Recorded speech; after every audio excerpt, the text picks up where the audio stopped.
Branks. Welcome to CoachBranks.com. Today's episode is going to be about a concept I call walls and tunnels. Walls and tunnels came about 5 years ago, because my gap scheme shotgun wing tee experience had been with the traditional rules of wing tee. I used to carry around an index card for probably the first 3 years that we ran it, so that when a tackle or a guard would ask me, "Hey coach, on that play, what do I got?" And I'd have to look at my index card. Let's look at traditional buck sweep here.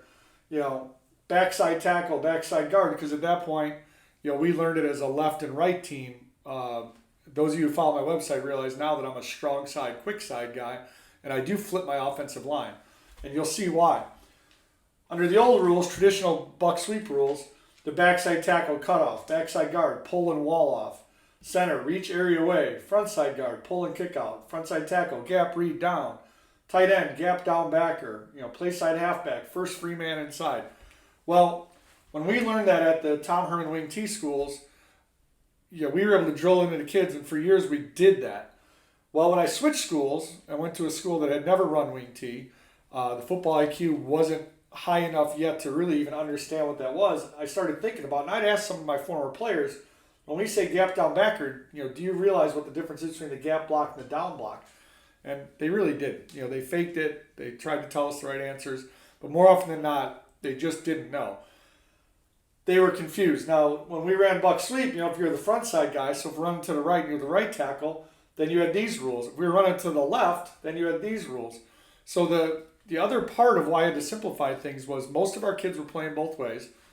And here they were with one play that's complicated enough, having to learn rules from both sides.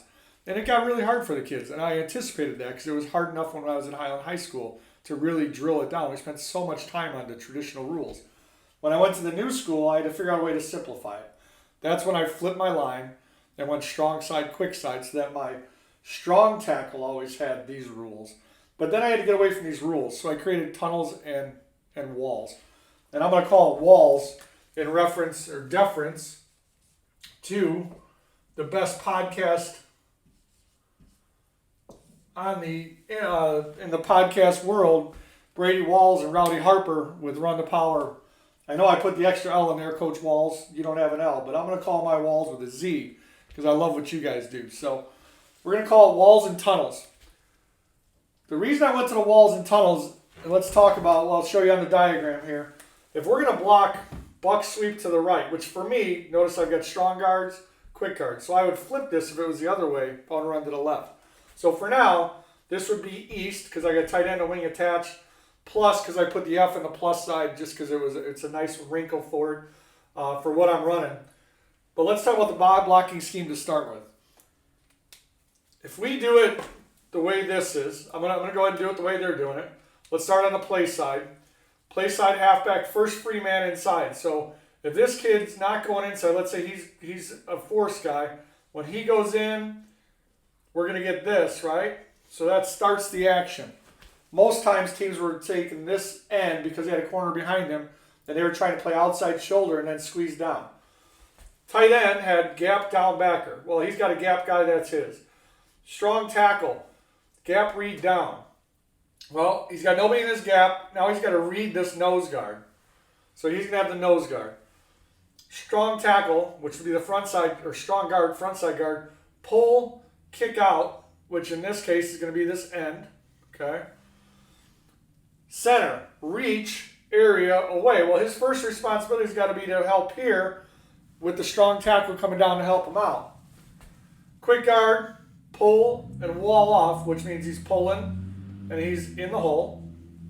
Quick tackle, they taught, we were going to run him to cut off. Well, the issue for me, if I have the fullback involved, because I'm going to run a Q buck or an H buck, the fullback can replace and cover this backside A gap. That's his rule. And keep in mind, when we learned this in the binders from the wing T camps, it's about 4 or 5 pages to describe all these actions depending on where the defense is. And it really gets into what technique you're facing and what blocking technique you're going to use. It gets really complicated. It's a skill to learn all that stuff, and it definitely takes time. So let's call this the basic concept. So what I said was, all right, I'm going to simplify this. I already know that I'm going to be blocking down anybody inside my Z is a target for us. So I said, you know what? That creates the inside wall. So you can see I got an inside wall here, right? Because we're going to try to move this tackle back. I'm going to have an outside wall when this guard kicks out, the front side guard kicks out the end. That's going to create my outside wall. So now I have a tunnel I want to run in. Now let's not get hung up too much on buck and everything else right now. I'm just talking about concepts still. Now I have a tunnel that I'm going to run in. Well, what I decided to do was instead of having two sides for every lineman, whether the play's running towards them or away from them, I flipped the line so now I have a strong side, quick side. My strong side guy only needs to know what buck looks like when it comes to him because by nature, if you've seen the other videos, buck for me means strong side buck. If eventually I get to a weak side buck, we'll call it weak buck. Real complicated, I know. So what we did when I got to Calumet was we changed our terminology and we went with walls. It was really easy for me to tell the kids, hey, we're going to build a tunnel in here. And so we went, let's take buck here. Buck, strong side. Now this is a chart we made for every play. And there weren't a lot of them, so it was easy to learn. Because the kids, again, were only learning one side. They didn't have to learn both sides as if the play was towards them or away from them. They only have to learn their side. So if we're running buck, and it's a strong side play. Let's start over here. The Z, inside wall, IW. Well, he's got the inside of the wall. Y, inside wall, yep. Strong tackle, inside wall, yep. Guard, outside wall. So he's got the outside wall of the tunnel. Center, he's really got inside wall. Now, you know, it's a teaching point that if the F isn't carrying, if the F is carrying the ball, he's got to look front to back, and which we're going to teach that anyways. That's a coaching point I just have with my centers. Quick guard, he's in the tunnel. That's a T. So there's your guy that right now that's going to be in the tunnel right here. So he's in the tunnel, and then we taught our quick tackle. We just wanted him to hinge because with the amount of blitzes we saw and the penetration, and sometimes it takes a little longer, we were going to step and hinge. Because if I'm running with the fullback, he might be able to cover for that 3 technique, and then the center could work to the front side of the play and while he's looking back. So essentially, we tried to get this movement here. We want to get that tackle back to here, and now you can see how I have a tunnel. I have a natural tunnel. We're kicking this guy out, and I'm in the tunnel. That works for every play that we have. And again, I don't use a numbering scheme. I use concept of tunnels and where I want the play to hit. So in this case, the rule is we're going to block down with the Z. Anybody inside the Z, we're not going to chase guys around us. So what we taught the kids was, you know, if you're this Z and you're coming inside and that guy already left, let's say he's already at the point of attack, then don't chase him. If he's going to go around the tunnel, you got to let him go. Ideally, we want anyone to go in the tunnel has got to go behind the tunnel. We don't want penetration in our tunnel. So one of the schemes, and if some of you have followed me on Twitter, a lot of you have, and I've gotten questions about it, swim noodles. I know you're thinking, swim noodles football, how does that work? Well, I mean, I posted pictures of them, and I know you guys all laughed at me, but you know, a way to teach this was I brought swim noodles out to practice. Now, I don't have any swim noodles here. I'm in the house, so I got a level, nice long level, which I wouldn't recommend bringing these out to the kids because, you know, I wouldn't trust my football teams with pieces of wood. But what we would do in our walkthrough when we were going to explain a play, you know, we would tell this Y, you know, we're going to walk through this and just hold this like that. And you're going to take your steps. And the concept was when I get to here, if I'm going inside, I don't want to let anybody in my tunnel in the front of the tunnel. I want to make them go behind the tunnel. And I'm not going to chase anyone who's already over me because that's going to be somebody else's responsibility. So all the play calls I have, we would describe as tunnels. And it was really great. Swim noodles. I mean, I'm telling you, for $2, whatever they are, one of the best training aids. When I went from Calumet to East Chicago, we used the swim noodles. The kids loved it. And it doesn't matter what you know, it's what the kids know. And when it came to the swim noodles, they were able to visualize the tunnel. We would bird dog and take our steps, one at a time. And they could see, wow, all right, well, my buddy he's on that part of the tunnel. They had a line, and they could see the tunnel. And then the beauty of it was they made a great reference for the running backs, too, because now they could visualize the tunnels. So when you talk to practice, let's say in practice, you don't have your defense here. You don't have the defense because you just don't have enough guys, So in practice, you put your cones and barrels and stuff up. And, if we know we want to run in this tunnel, we put the bags, here to let them visualize where the kickouts are and where the tunnels were. And then that way our running backs, when they're doing their timing and getting their reps in, they had an idea where the tunnels were. The greatest part about the tunnels, there's two parts I really want to talk about. The teaching point was always to find the inside wall of the tunnel. Now, before we started talking about tunnels and walls, we were telling the kids, find that inside block. Well, the inside block, when you're the ball carrier, you just came in motion to get the ball. Because typically, this is what it looks like. He's going to get the ball here, and then you're going to reverse out for waggle. Typically, you're telling them find the inside guy. That's tough because one time he might be able to stay here. Next time he might be climbing the backer. And then this guy's the guy that's got the stalemate. But either way, it became much easier when they were able to learn the inside wall. And you would tell the ball carriers, stay to the inside wall. Don't follow the kickout block. Because that kickout block's tough if that guy's quicker than my backside guard, my quick guard. He may be able to go around him. Again, he knows that he's following the outside wall. He wants the guy to go behind his wall because hopefully timing-wise our running back's already through. So that's one of the teaching points. The other good teaching point is you can use this on defense too. You've got a defensive end who's going to get kicked out. When his guy disappears, you can use the same terminology and say, hey, squeeze down that outside wall. Don't give him the outside wall. Collapse the outside wall down to the inside wall. It's just a great concept. When it came to counter, got this, I think in one of the videos we talked about in run plays, we want, when we're running a counter to this side, we want this double team, wherever this occurs, to make the inside wall even with the ball at the hash marks, if there were hash marks. So we would talk about, I want that inside wall all the way down to the level of the center, level of the ball. If you use the terminology and you're consistent with it, it's a great way to think about plays on both sides of the ball with walls and tunnels. So let me show you another thing, because in this case, traditional wing T, you're going to have a tight end wing attached. But give me a second, I'm going to redraw this up without the tight end and show you how the tunnels and walls still works, whether you got tight ends or not. Okay, I'm back. Now what I've drawn up this time is my jokers because I've got the Y kicked out. And for a couple of my teams, I really didn't have a great Y, but I had a really good Z. Like at East Chicago, we had a great Z. Also played linebacker. I didn't want to make him put his hand in the ground because he's a good pass catcher. And to not kill him for both sides of the ball, we went here and we had a freshman wide receiver that we really wanted to get involved that had great speed. So we were able to play this a lot. So this is really a 2x2 formation that we ran quite a bit. And when we ran buck out of this, I really liked running it with the F. And then we ran bubble snags on this side. So that we had an automatic, if we had a coverage over here we really wanted to throw on, we could block buck and throw the H bubble. And it became a situation where when I ran H bubble, we ran buck on the front side to hold everybody and get flow. Instead of blocking, screens and bubbles over here, we let that just handle itself. Not necessarily a quick throw, but it was something that I would call from upstairs. But let's take a look at these rules, because now I don't have a Y. The Y is out. Let's just, for example, teams started to do this kind of thing. This guy would loop, and then he would blitz him. So we'd start to see some of that stuff. Well, the rules still apply. If he steps for him, and he already looped around him, he ignores him. He's not his responsibility because he's got an inside wall of the tunnel.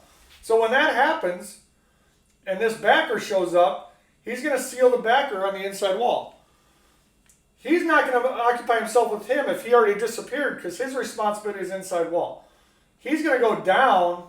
I was like sending him down to A gap if there was an A gap. The strong guard is going to pull and kick, so he's got this tackle that looped. Hopefully when this guy's on the move, my Z can move this inside wall maybe into here. So let's say he gets him, or not him, he would have the backer. Let's say he gets the backer to here. Okay, and now my tackle's out here. We're going to kick him out. The strong tackle is going to go down to the nose guard. He's going to look here, and then we got a hinge here, and then between these two, they can handle that too. So they've got an inside wall. My inside wall has become about here, it looks like.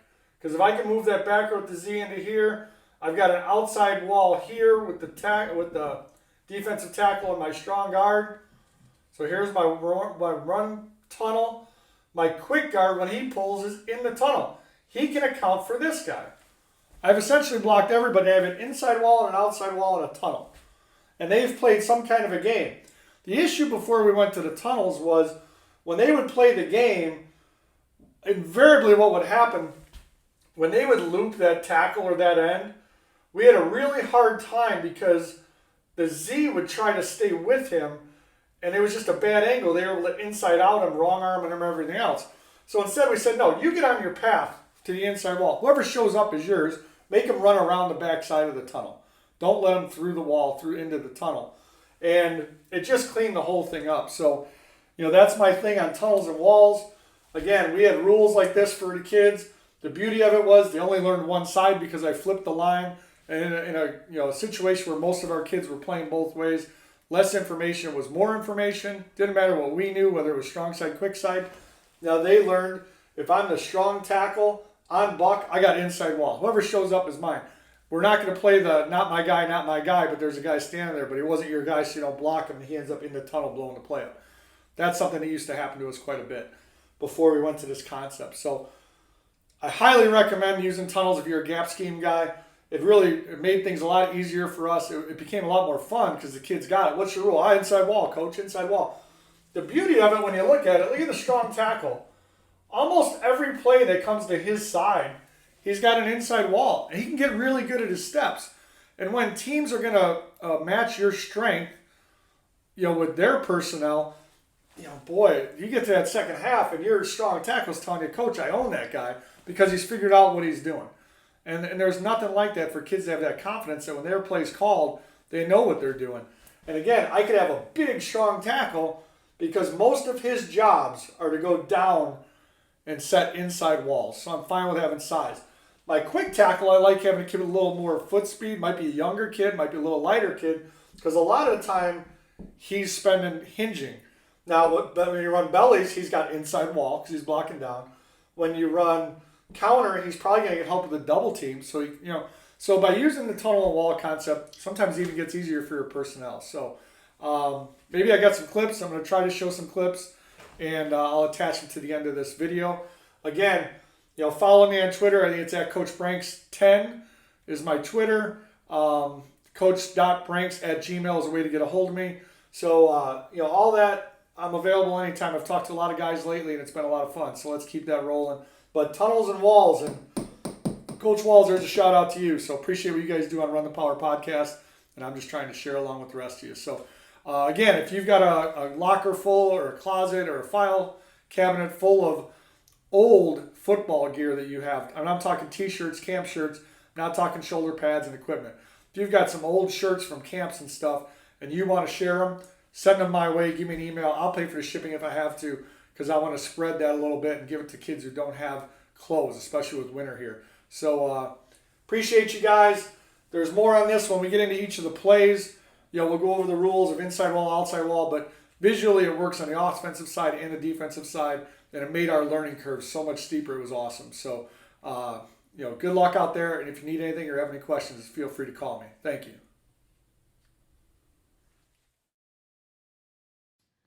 All right, hey, welcome back. I've queued up some clips here where I can show you what I mean by,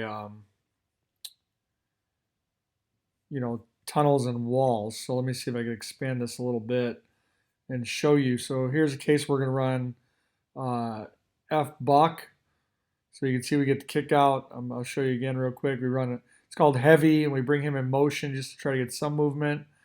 It's important for that wall to just wall things down. And you can see here that they've got that wall right about here. This inside wall here, everybody just caved that in.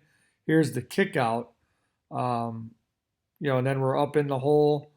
Here's again, the Z and the Y are together, just piling on in that thing. So our pulling guard just makes contact here 5 yards down the field. Safety gets caught up in it, and this one goes to the house. So, pretty good play for us. Let me see if, I don't know how many I got here. I marked a couple of them. So let's see where we go to from here. Here's the back view of it. You can see we're going to cave in this side right here. Here's my Z, here's my Y, here's my strong tackle, and their job is just go inside. So this team brings blitzers. So instead of worrying about who they've got, it's interesting to notice my strong tackler just knows he's got the blitzer, the Y's got the end, the Z helps out everybody. They just go to that inside wall. There's the kick out outside wall, and the pulling guard, the quick guard's in the tunnel. So, pretty good play. Here's a jet power read. Let's take a look and see. I think we caved this side in. So it would be, these two guys working in conjunction with coming down. And actually it's jet power read, so we're going to block everybody down and pull this guard to help the quarterback. We're going to leave this guy unblocked. So the idea is that these three are going to work probably towards this line here and cave this thing in. So there you go. Here's the guard. Here's the tackle. Here's the tight end. Here's the guard coming down. Here's the pulling guard, and we get a nice alley there for the quarterback. Let's see if I got this from the end zone because it'd be a better look. We're going to the left side here. So, here's the left side guys caving that thing down. And by getting this is the tackle that came all the way down almost to the level of the ball, caving in that inside wall. And look at that alley. It's a thing of beauty when it works. Here's a Clowns F Buck against a really good team out of Whiting here. I'll blow this one up. These guys were solid.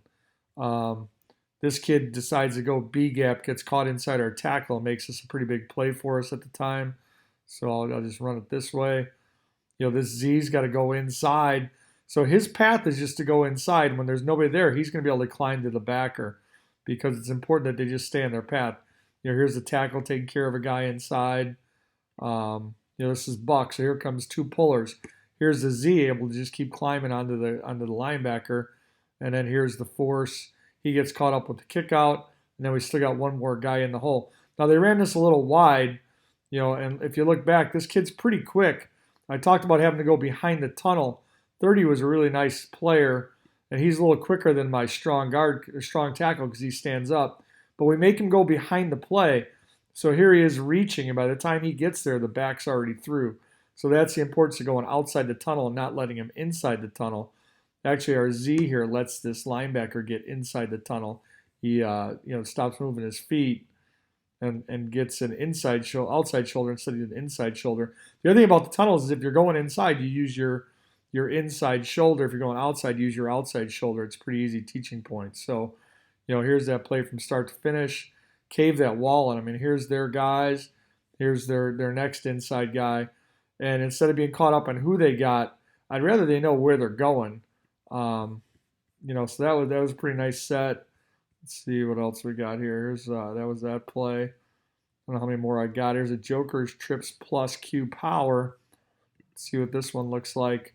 This is in a state playoff game. This is a really physical team. We're going to be coming towards the bottom of the screen. And here's a case where, our tight end or our tackle, here's our strong tackle who knows he's going inside. We're not messing with this guy. He knows it on Q Power. He's going inside. The F is the kickouts. Here's my F here. He's going to have the kick out. So this is a nice play for us. If you look right here, here's the inside wall right now, already caved in. My quick guard's already pulling tight to that inside wall, and we're telling the quarterback to stay tight to the inside wall because this is a really tough block right here with the F kick out. So the quarterback does a good job staying tight. That strong tackle, Hunter Hudnall, is actually coached for me. He's coached in the area. He does a good job of climbing, but staying inside, and we get a nice run off of it. So, here's a case where that inside wall just caved in. The strong guard, if you watch him, he steps inside because his blitzer comes. When you get good at this, if you understand the wall concept, you actually like when teams blitz because it eliminates the second level guys.